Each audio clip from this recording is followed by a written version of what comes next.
So, Adrian, whether it takes... I have to barge in because I have to go shelter. At least Okay, that's the alert that's coming in now. So I go have on, two sir. minutes. But Yes, I go would on, like sir. to say that you're all talking about the seeming inevitability of a military operation. And I think you're forgetting conveniently or for whatever reason, the entire political context of what is happening both in Israel, in Iran, and the United States. In the United States, President Trump faces tremendous criticism, not from Democrats, who undoubtedly would have ordered this attack, but from the right wing of his own party.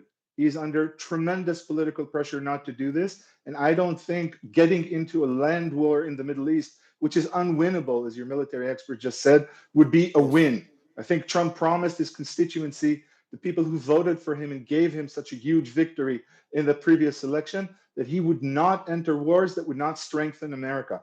I don't see this reasoning as in any way threatened. As far as Netanyahu goes, Netanyahu has a failed war in Gaza. He's not reshaping the Middle East. He took out Hezbollah. He has not destroyed Hamas, despite promises given almost 2 years ago.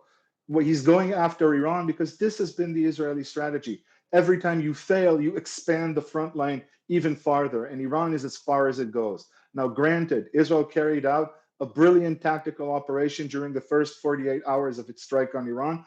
After those 48 hours, Israel has been bombing targets haphazardly without any clear motivation. And you've got different government ministers saying different things about why Israel is doing what it's doing every day.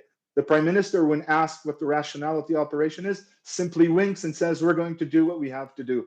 And as far as Ayatollah Khamenei is concerned, yes, he's certainly at heart a hardliner, but Ayatollah Khamenei does not operate alone. The Islamic Okay. Republic doesn't speak with the voice of one man. And the assumption, again, that you're talking about a group of fanatic zealots is simply unfounded. Iran has been the pragmatic element in everything that surrounds this attack. There's no reason to assume that Iran will not do the same in the foreseeable future. And I apologize, I have to go. Ori, stay safe. We know Thank you. air raid sirens are going off in Tel Aviv. Stay safe. But Adrian, do you agree?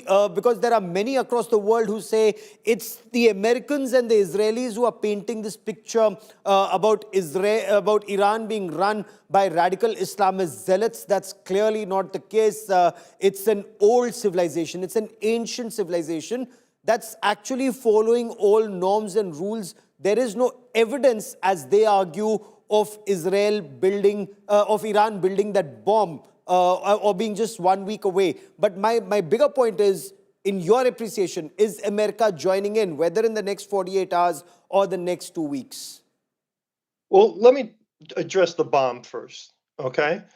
If the Islamic Republic was allowed to reprocess and enrich as they want to for peaceful purposes, they would be the first country in the world that didn't produce a nuclear weapon. Do you trust them? Do you trust them not to do that? I don't. Okay, so that's fact number one. So despite whatever our previous guest had to say, it is a bunch of zealots here. Ali Khamenei is the sole decision maker. Okay, so going back to regime change, I'll touch on that. You're right, it can't be done from the sky, but you're discounting the 92 million Iranians that have been terrorized by this regime. And let's not say they are Iranian, this regime. They're not, okay? They are occupiers. They have held this country for 46 years in absolute bondage, raping, killing, hanging, public executions, blinding people, cutting out the internet, and slaughtering 1,500 people in 2019, which was actually more around 4,000 people. So I just want to touch on that. And yes, the Americans will get involved, but it's not, our approach to foreign policy and military intervention has changed, and people need to wrap their heads around this. It's not going to be boots on the ground. It's like 20,000 to thousands upon thousands of boots on the ground. It's a limited footprint. It's using special forces with air support and collaborating with people on the ground, locals on the ground. So you're expecting people would rise, and people will ensure there's a regime change operation. Zach Tanveer, do you see that happen? Because Israel accuses Iran of war crimes.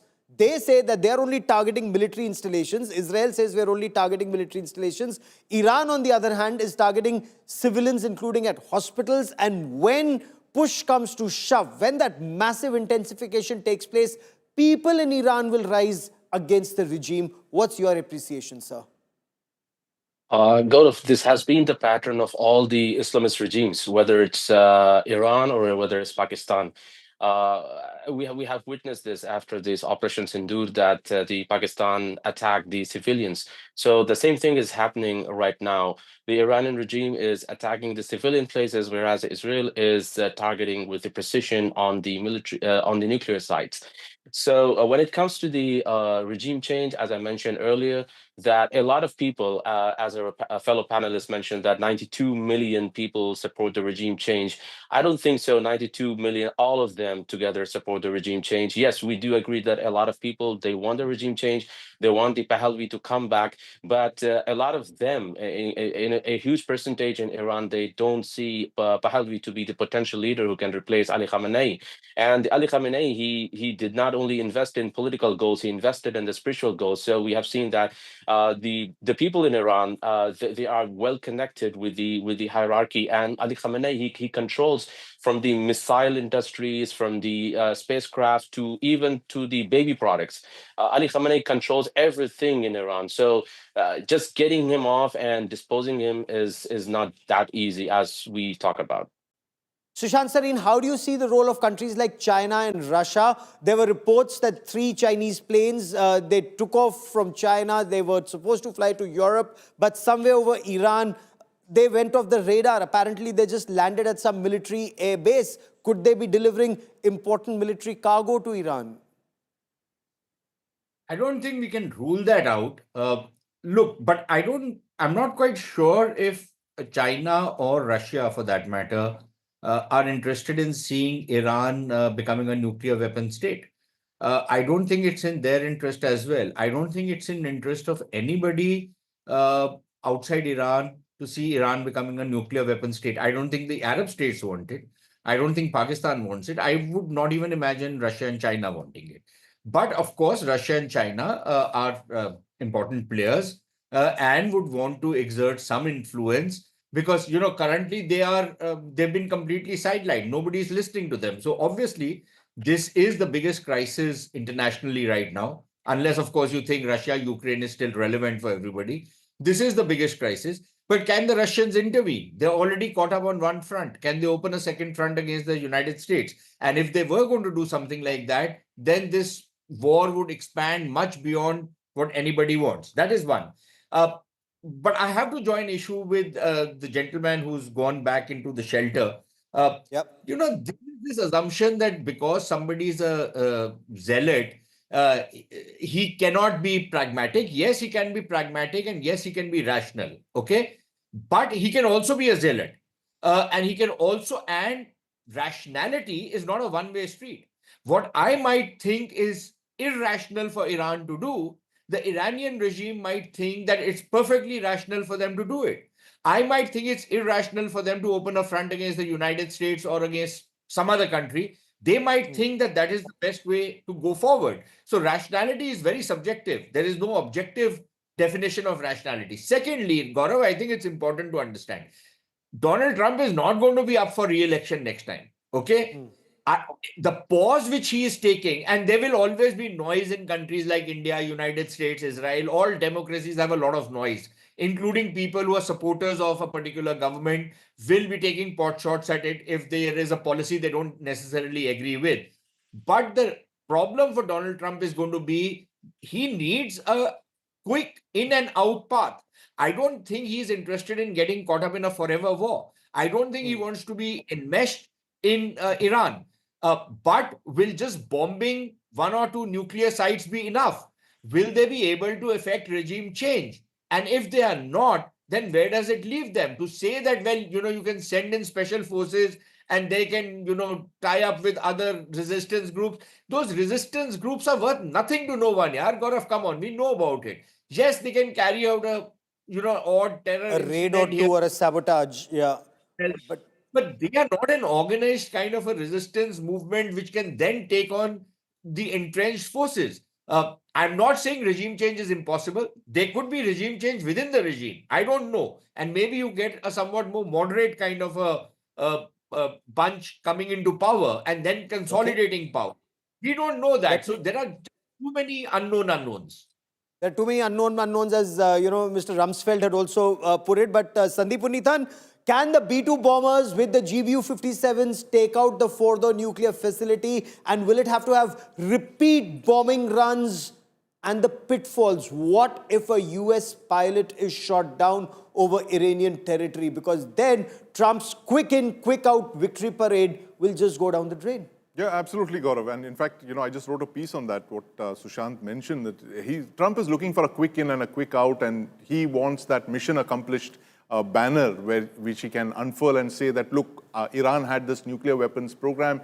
Half a dozen American presidents tried to keep them away from it, but here I am, Donald Trump, I have ensured that Iran is never going to get a nuclear weapon. But, coming back to your question about Fordo, it's possibly the most heavily fortified nuclear weapons installation, nuclear enrichment plant anywhere in the world. It is so deep. It's buried under a mountain. It started being built in 2006, just 3 years after Saddam Hussein's fall, where clearly the Iranian regime saw that it was possibly their turn next, and which is when they started drilling so deep under that mountain there. And it can only be taken out by that GBU-57, Gaurav. And they have to, as you mentioned, you have to fly repeat missions. You have to literally hit it with dozens of these weapons for it to, to destroy that enrichment facility. Of course, the Israelis are talking about, mounting an Operation Jonathan kind of raid on that site. I don't put it past them. They're completely capable of carrying out completely out of the box, unthinkable special forces missions. But that's also going to be really tough given how